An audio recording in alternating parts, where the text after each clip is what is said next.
ನಮಸ್ತೆ ವೀಕ್ಷಕರೇ, ನಾನು ನಿಮ್ಮ ಮೈಸೂರಿನ ಶ್ರೀನಿವಾಸನ್.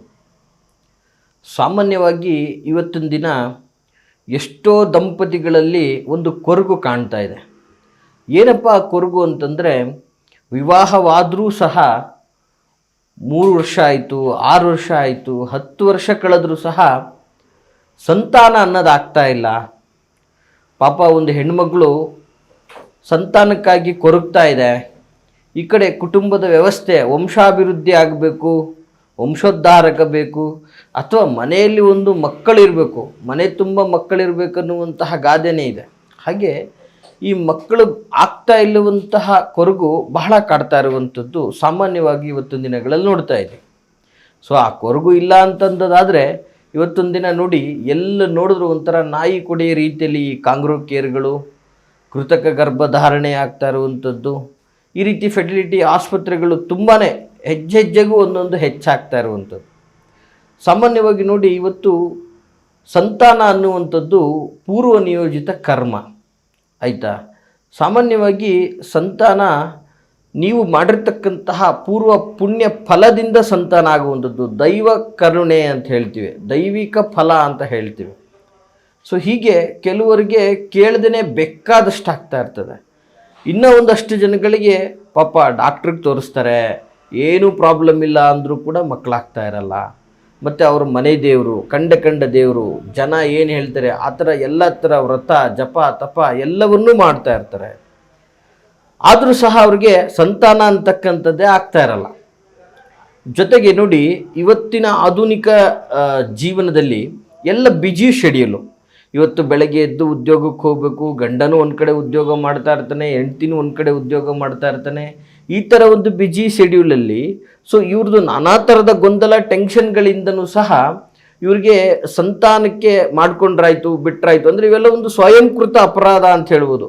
ವಯಸ್ಸಿನ ಅಂತರದಲ್ಲಿ ಮಾಡಿಕೊಳ್ಳದೆ ಜೀವನದಲ್ಲಿ ಸೆಟ್ಲಾಗೋಣ, ನಂತರ ಸಂತಾನವನ್ನು ಅಪೇಕ್ಷೆ ಪಡೋಣ ಅನ್ನುವಂಥ ವ್ಯವಸ್ಥೆಗೆ ಹೋಗಿ ಸಂತಾನಗಳಿಂದ ವಿಳಂಬವನ್ನು ಕಾಣ್ತಕ್ಕಂಥದ್ದು. ಸೊ ಹೀಗಾಗಿ ನಂತರ ಸಂತಾನ ಬೇಕು ಅಂತ ಎಷ್ಟೇ ಪ್ರಯತ್ನ ಮಾಡಿದ್ರೂ ಕೂಡ ಸಂತಾನವನ್ನು ಆಗದೇ ಇರುವಂಥದ್ದು. ಸೊ ಜೊತೆಗೆ ಕೆಲವೊಂದು ಜನಗಳು ಹೇಗಿರ್ತಾರೆ ಅಂತಂದರೆ, ಸೌಂದರ್ಯ ಹಾಳಾಗ್ಬಿಡುತ್ತೆ, ಮಗು ಮಾಡ್ಕೊಳ್ಳೋದ್ರಿಂದ ನಾನು ತುಂಬ ದಪ್ಪ ಆಗಿಬಿಡ್ತೀನಿ, ಸೊ ಹೀಗಾಗಿ ನಾನು ಇನ್ನೂ ಸ್ವಲ್ಪ ದಿನ ಯೌವನದ ಒಂದು ವ್ಯವಸ್ಥೆಯಲ್ಲಿರಬೇಕು, ಈ ಒಂದು ಆಸೆಗಳಿಂದನೂ ಕೂಡ ಸಂತಾನವನ್ನು ಮಾಡಿಕೊಳ್ಳೋದಕ್ಕೆ ಡಿಲೇ ಮಾಡಿಕೊಳ್ತಕ್ಕಂಥದ್ದಾಗ್ತದೆ. ಸೊ ಈ ಎಲ್ಲ ಕಾರಣಗಳಿಂದ ಡಿಲೇ ಆಗ್ತಾ ಆಗ್ತಾ ಮುಂದೊಂದು ದಿನಗಳಲ್ಲಿ ಇವರಿಗೆ ಸಂತಾನ ಬೇಕು ಅಂತ ಹೋದ್ರೂ ಕೂಡ ಮಕ್ಕಳಾಗ್ತಾ ಇರೋದಿಲ್ಲ. ಇದೆಲ್ಲ ಒಂದು ಕಡೆ ಆದರೆ, ಪ್ರಾಮಾಣಿಕವಾಗಿ ವಿವಾಹ ಆದಾಗ್ಲಿಂದನೇ ನನಗೆ ಸಂತಾನ ಬೇಕು ಅಂತ ಭಕ್ತಿಯಿಂದ ಭಗವಂತನನ್ನು ಪ್ರಾರ್ಥನೆಯನ್ನು ಮಾಡಿ ಸಂತಾನ ಅಪೇಕ್ಷಿಗಳಾಗಿರ್ತಾರೆ. ಪಾಪ ಅಂತಹ ದಂಪತಿಗಳಿಗೂ ಕೂಡ ಇವತ್ತಿನ ದಿನ ಸಂತಾನ ಅಂತಕ್ಕಂಥದ್ದು ಆಗ್ತಾ ಇರೋದಿಲ್ಲ. ಯಾಕೆ? ಡಾಕ್ಟ್ರಿಗೆ ತೋರಿಸಿದ್ರೆ ಹಾರ್ಮೋನ್ ಇಂಬ್ಯಾಲೆನ್ಸ್ ಅಂತ ಹೇಳ್ತಾರೆ, ಥೈರಾಯ್ಡ್ ಪ್ರಾಬ್ಲಮ್ ಅಂತ ಹೇಳ್ತಾರೆ, ಪುರುಷರಲ್ಲಿ ಕೆಲವೊಂದಷ್ಟು ಸ್ಪರ್ಮ್ಸ್ಗಳ ಸಮಸ್ಯೆ, ಇವತ್ತಿನ ಆಹಾರದ ವ್ಯವಸ್ಥೆಯಿಂದಾಗಿ ಏನಾಗ್ತಾ ಇದೆ, ಸಾಮಾನ್ಯವಾಗಿ ಸಂತಾನದಲ್ಲಿ ಪುರುಷರಲ್ಲೂ ಸಹ ಇವತ್ತಿನ ಹೆಚ್ಚಿನ ಮಟ್ಟದಲ್ಲಿ ತೊಂದರೆಗಳನ್ನು ಕಾಣುವಂಥದ್ದನ್ನು ನಾವು ನೋಡ್ತಾ ಇದ್ದೀವಿ. ಜೊತೆಗೆ ಸೈಕಾಲಜಿಕಲಿ ಇವತ್ತು ಯಾರ ಮೆಂಟಾಲಿಟಿನೂ ಕೂಡ ಒಂದು ಸ್ಥೀಮಿತದಲ್ಲಿಲ್ಲ. ಏನಾದರೂ ಒಂದು ಆಲೋಚನೆ, ವ್ಯಾವಹಾರಿಕ ಜೀವನದ ಬಗ್ಗೆ ಆಲೋಚನೆ, ಜೀವನದ ಆರ್ಥಿಕ ಸ್ಥಿತಿಯ ಬಗ್ಗೆ ಆಲೋಚನೆ, ಏನು ಮಾಡಬೇಕು ಮುಂದಿನ ದಿನಗಳ ಆಲೋಚನೆ, ಉದ್ಯೋಗದ ಆಲೋಚನೆ, ಈ ಥರದ ನಾನಾ ಥರದ ಆಲೋಚನೆಗಳಿಂದಾಗಿ ಮನುಷ್ಯ ತನ್ನ ಒಂದು ಸೀಮಿತವನ್ನು ಕಳ್ಕೊಳ್ತಾ ಇದ್ದಾನೆ, ಪ್ರಶಾಂತತೆಯನ್ನು ಕಳ್ಕೊಳ್ತಾ ಇದ್ದಾನೆ, ಪೀಸ್ ಆಫ್ ಮೈಂಡ್ ಅನ್ನುವಂಥದ್ದು ಸಿಗ್ತಾ ಇಲ್ಲ. ಹೀಗಾಗಿ ಸಂತಾನಕ್ಕೆ ಎಷ್ಟೇ ಪ್ರಯತ್ನ ಪಟ್ಟರೂ ಕೂಡ ಈ ಒಂದು ಶಾಂತ ಚಿತ್ತತೆಯ ಕೊರತೆಯಿಂದಾಗಿಯೂ ಕೂಡ ಸಂತಾನ ವಿಳಂಬ ಆಗ್ತಾ ಇರುವಂಥದ್ದು ಆಗ್ತಾ ಇದೆ. ಜೊತೆಗೆ ಆಹಾರದ ವ್ಯವಸ್ಥೆ ನೋಡಿ, ಇವತ್ತೆಲ್ಲ ಬರೀ ಜಂಕ್ ಫುಡ್ಗಳನ್ನು ತೆಗೆದುಕೊಳ್ಳುವಂಥದ್ದು, ಇದರಿಂದಾಗಿ ಹಾರ್ಮೋನ್ ಇಂಬ್ಯಾಲೆನ್ಸು, ಜೊತೆಗೆ ಹಿಮೋಗ್ಲೋಬಿನ್ ರಕ್ತಗಳ ಕೊರತೆ. ಸೊ ಈ ರಕ್ತಗಳ ಕೊರತೆಯಿಂದಾಗಿ ಪುರುಷತ್ವದಲ್ಲಿ ತೊಂದರೆ, ಅಥವಾ ಸ್ತ್ರೀಯರಲ್ಲಿ ಅಂಡಾಶಯಗಳ ಬೆಳವಣಿಗೆಯಲ್ಲಿ ಕೊರತೆ ಆಗ್ತಕ್ಕಂಥದ್ದು. ಮತ್ತು ವಿಶೇಷವಾಗಿ ನೋಡಿ, ಕೆಲವರ ಜನ್ಮ ಜಾತಕ ಆಧಾರಿತವಾಗಿ ನೋಡಿದಾಗ ಪೂರ್ವ ಪುಣ್ಯ ಸ್ಥಾನದಲ್ಲಿ ಪಾಪಗ್ರಹಗಳ ಯುತಿಯಾಗಿರ್ತದೆ, ಅಥವಾ ಅವರ ಒಂದು ಗರ್ಭಕ್ಕೆ ವಿಶೇಷವಾಗಿ ಶನಿ ಅಧಿಪತಿಯಾಗಿದ್ದು, ಸೊ ಆ ಗ್ರಹಗಳ ಒಂದು ಬಾಧೆಗೂ ಕೂಡ ಒಳಗಾಗಿರ್ತಾರೆ. ಇಲ್ಲಿ ಜನ್ಮ ಜಾತಕವನ್ನೂ ಕೂಡ ಸಂತಾನಕ್ಕೆ ವಿಶೇಷವಾಗಿ ಪರಿಶೀಲನೆ ಮಾಡಬೇಕಾಗ್ತದೆ. ಮತ್ತು ಸಂತಾನಕ್ಕೆ ವಿಶೇಷವಾಗಿ ನಿಮ್ಮ ಕುಟುಂಬದಲ್ಲಿ ಅಕಾಲಿಕವಾಗಿ ಮರಣ ಹೊಂದಂಥ ಹಿರಿಯರ ಪಿತೃಶಾಪನೂ ಸಹ ಇರ್ತದೆ. ಈ ಥರ ಒಂದು ಪಿತೃದೋಷಗಳಿಂದನೂ ಸಹ ಸಂತಾನ ಅಂತಕ್ಕಂಥದ್ದು ಆಗ್ತಾ ಇರೋದಿಲ್ಲ ವೀಕ್ಷಕರೇ. ಸೊ ಈ ಎಲ್ಲ ಕಾರಣಗಳಿಂದ ಇನ್ನೂ ಕೆಲವು ಇತ್ಯಾದಿ ಕಾರಣಗಳು ಸಹ ಈ ಒಂದು ವ್ಯವಸ್ಥೆಯಲ್ಲಿ ಇರ್ತದೆ. ಹೀಗೆ ಪಾಪ ಒಂದು ದಂಪತಿಗಳು ವಿವಾಹ ಆಗಿ ಸುಮಾರು 10 ವರ್ಷ ಆದರೂ ಕೂಡ ಸಂತಾನ ಆಗದೆ ತುಂಬ ಕೊರಗ್ತಾ ಇದೆ. ಯಾಕಂದರೆ ಅವರೊಟ್ಟಿಗೆ ವಿವಾಹ ಆದಂಥವರು, ಅವರ ಅಣ್ಣ ತಮ್ಮಂದಿರು, ಅವರ ಸ್ನೇಹಿತರಿಗೆಲ್ಲ ಇವತ್ತು ಒಂದು ಸಂತಾನ ವ್ಯವಸ್ಥೆ ಅನ್ನೋದಾಗಿ ಸುಂದರವಾದ ಜೀವನ ಮಾಡಿಕೊಂಡಿದ್ದಾರೆ.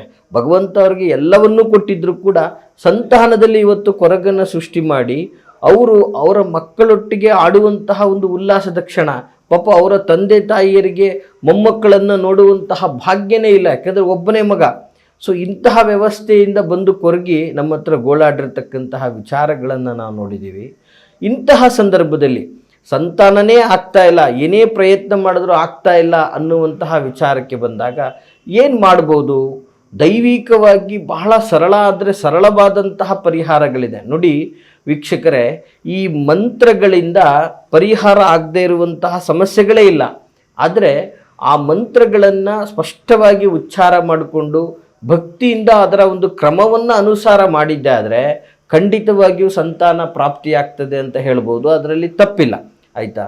ಸೊ ಹಾಗಾಗಿ ಇಂತಹ ಒಂದು ಮಕ್ಕಳಿಲ್ಲ ಅನ್ನುವಂತಹ ಕೊರಗನ್ನು ಅನುಭವಿಸ್ತಾ ಇರುವಂತಹ ದಂಪತಿಗಳಿಗೆ, ಪುರುಷರಿಗಾಗಿರ್ಬೋದು ಸ್ತ್ರೀಯರಿಗಾಗಿರ್ಬೋದು, ಯಾರಿಗೆಲ್ಲ ಸಂತಾನ ಅಪೇಕ್ಷೆಯನ್ನು ಪಡ್ತಾ ಇದ್ದೀರಿ, ಈ ಒಂದು ಸುಲಭ ತಂತ್ರವನ್ನು ಮಾಡಿ ಖಂಡಿತವಾಗಿ ಶೀಘ್ರವಾಗಿ ನಿಮಗೆ ಸಂತಾನ ಪ್ರಾಪ್ತಿ ಆಗ್ತದೆ ಅಂತ ಹೇಳ್ತಾ ಆ ಒಂದು ತಂತ್ರವನ್ನು ನಿಮಗೆ ತಿಳಿಸ್ಕೊಡ್ತಾ ಇದ್ದೀನಿ. ಸೂಕ್ಷ್ಮವಾಗಿ ತಿಳ್ಕೊಳ್ಳಿ. ಜೊತೆಗೆ ಇದನ್ನು ಬೇಕಾದರೆ ಒಂದು ಪೆನ್ನಲ್ಲಿ ನೀವು ಒಂದು ನೋಟ್ಬುಕ್ಕಲ್ಲಿ ನೋಟು ಸಹ ಮಾಡ್ಕೋಬೋದು ಅಂತ ಹೇಳ್ತಾ, ಏನಪ್ಪ ಆ ತಂತ್ರ ಅಂತಂದರೆ, ಈ ಒಂದು ಸುಲಭವಾದಂತಹ ಮಂತ್ರವನ್ನು ವಿಶೇಷವಾಗಿ ಭಾನುವಾರದ ದಿನ, ಯಾವುದಾದ್ರೂ ಭಾನುವಾರ ಆಗಿರ್ಬೋದು, ಭಾನುವಾರದ ದಿನ ಮತ್ತು ವಿಶೇಷವಾಗಿ ಭಾನುವಾರದವರೆಗೆ, ಭಾನುವಾರದಿಂದ ಭಾನುವಾರದವರೆಗೆ ಅಂದರೆ ಒಂದು ವಾರಗಳ ಕಾಲ ಪ್ರತಿದಿನ ಸುಪ್ರಭಾತದ ಸಮಯದಲ್ಲಿ ದಿನಂಪ್ರತಿ ಶಕ್ತಿ ಅನುಸಾರ ಈ ಮಂತ್ರವನ್ನು ಜಪಿಸಬೇಕು. ನೋಡಿ, ಒಂದು ಭಾನುವಾರ ಪ್ರಾರಂಭ ಮಾಡಿದ್ರೆ ಮತ್ತೆ ಇನ್ನೊಂದು ಭಾನುವಾರ ಗಂಟ ದಿನಂಪ್ರತಿ ಸುಪ್ರಭಾತದ ಸಮಯದಲ್ಲಿ ಅಂದರೆ ಬೆಳಗಿನ ಜಾವದಲ್ಲಿ ದಿನಂಪ್ರತಿ ನಿಮ್ಮ ಶಕ್ತಿ ಅನುಸಾರ ಈ ಮಂತ್ರವನ್ನು ನೀವು ಜಪಿಸಬೇಕಾಗ್ತದೆ. ಹಾಗೂ ನಿಮಗೆ ಈ ಮಂತ್ರವನ್ನು ಜಪಿಸುವುದರಿಂದ ಮಕ್ಕಳಿಲ್ಲ ಅನ್ನುವಂತಹ ಕೊರಗು ನಿಮ್ಮಿಂದ ಖಂಡಿತವಾಗಿ ದೂರ ಆಗ್ತದೆ ಅಂತ ಹೇಳ್ಬೋದು. ಮತ್ತು ವಿಶೇಷವಾಗಿ ಕರೆಕ್ಟಾಗಿ ಇದನ್ನು ಒಂದು 48 ವಾರಗಳನ್ನು ನೀವು ಮಾಡೋದ್ರಿಂದ ಇನ್ನೂ ಕೂಡ ಹೆಚ್ಚಿನ ಫಲ ನಿಮಗೆ ಸಿಗ್ತದೆ ಅಂತ ಹೇಳ್ಬೋದು.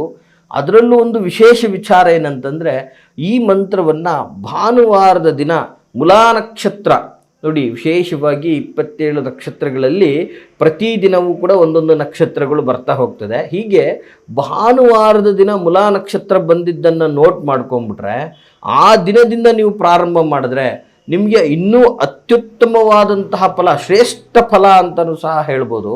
ಹಾಗಾದರೆ ಯಾವುದಪ್ಪ ಈ ಮಂತ್ರ ಅನ್ನೋದಾದರೆ ದಯಮಾಡಿ ನೋಟ್ ಮಾಡ್ಕೊಳ್ಳಿ. ಮಂತ್ರ ಸ್ವರೂಪ ಹೀಗಿರ್ತದೆ: ಓಂ ನಮೋ ಭಗವತೆ ವಾಸುದೇವಾಯ ಆಯಂ ಗರ್ಭಸ್ತಂಭನಂ ಕುರು ಕುರು ಸ್ವಾಹ. ನೋಡಿ, ಮತ್ತೊಂದು ಸಲ ಹೇಳ್ತಾ ಇದ್ದೀನಿ ವೀಕ್ಷಕರೇ. ಓಂ ನಮೋ ಭಗವತೆ ವಾಸುದೇವಾಯ ಅಯಂ ಗರ್ಭಸಂಭೂತಂ ಕುರು ಕುರು ಸ್ವಾಹ ಅಂಥೇಳಿ ಈ ಮಂತ್ರೋಚ್ಚಾರವನ್ನು ಭಾನುವಾರದಿಂದ ಭಾನುವಾರದವರೆಗೆ ಪ್ರತಿ ದಿನ ಸುಪ್ರಭಾತದ ಸಮಯದಲ್ಲಿ ಭಕ್ತಿಯಿಂದ ಶ್ರದ್ಧೆಯಿಂದ ಪ್ರಾರ್ಥನೆಯನ್ನು ಮಾಡಿಕೊಳ್ಳಿ. ಮಕ್ಕಳಿಲ್ಲ ಅನ್ನುವಂತಹ ನಿಮ್ಮ ಕೊರಗು ಸದ್ಯದಲ್ಲೇ ದೂರವಾಗ್ತದೆ. ವಿಶೇಷವಾಗಿ ನಿಮ್ಮ ಕುಲ ದೈವಗಳ ಆಶೀರ್ವಾದ ಆಗಿ ನಿಮ್ಮ ಮನೆಯ ಹಿರಿಯರ ಒಂದು ಆತ್ಮ ಅಥವಾ ಹಿರಿಯರ ಒಂದು ಪುನರ್ಜನ್ಮ ನಿಮ್ಮ ಒಂದು ಮಕ್ಕಳಲ್ಲಿ ಬರ್ತದೆ ಅಂತ ಹೇಳ್ತಾ, ಈ ಮಾಹಿತಿ ತಮಗೆಲ್ಲ ಇಷ್ಟವಾಗಿದೆ ಅಂತ ನಾನು ಭಾವಿಸ್ತೀನಿ. ಈ ಮಾಹಿತಿ ತಮಗೆಲ್ಲ ಇಷ್ಟವಾಗಿದ್ದರೆ ಲೈಕ್ ಮಾಡಿ. ಜೊತೆಗೆ ಯಾರೆಲ್ಲ ಮಕ್ಕಳಿಲ್ಲ ಅಂತ ಕೊರಗ್ತಾ ಇದ್ದಾರೆ ಅವ್ರಿಗೆಲ್ಲರಿಗೂ ಕೂಡ ಈ ಒಂದು ವಿಡಿಯೋನ ತಪ್ಪದೇನೆ ಮರಿದೇನೆ ಶೇರ್ ಮಾಡಿ ಅಂತ ಹೇಳ್ತಾ, ಯಾವುದೇ ಥರದ ಈ ಒಂದಷ್ಟು ಗುಪ್ತ ಸಮಸ್ಯೆಗಳಿದ್ದರೆ, ಸಂತಾನ ಆಗ್ತಾ ಇಲ್ಲ ಅಥವಾ ಲೈಂಗಿಕ ಕೊರತೆ, ನಾನಾ ರೀತಿಯಾದಂಥ ಈ ಒಂದು ದಾಂಪತ್ಯದಲ್ಲಿರುವಂಥ ಒಂದಷ್ಟು ಗುಪ್ತ ಸಮಸ್ಯೆಗಳಿಗೆ ನಿಮಗೆ ಮುಕ್ತವಾಗಿ ನೀವು ನೇರವಾಗಿ ಸಹ ನನಗೆ ಬಂದು ಭೇಟಿಯಾಗ್ಬೋದು. ಅಥವಾ ವಿಡಿಯೋದಲ್ಲಿ ಕಾಣುವಂತಹ ಸಂಖ್ಯೆಗೆ ಕರೆ ಮಾಡಿ ಮುಕ್ತವಾಗಿ ಸಮಾಲೋಚನೆಯನ್ನು ಸಹ ಮಾಡ್ಬೋದು. ನೀವು ಬರುವುದಾದರೆ ನಿಮ್ಮ ಸಮಯವನ್ನು ಖಚಿತವನ್ನು ಪಡಿಸ್ಕೊಂಡು ಬರಬೇಕಾಗಿ ವಿನಂತಿ ಮಾಡಿಕೊಳ್ತಾ ಎಲ್ರಿಗೂ ಒಳ್ಳೆಯದಾಗಲಿ. ನಮಸ್ಕಾರ.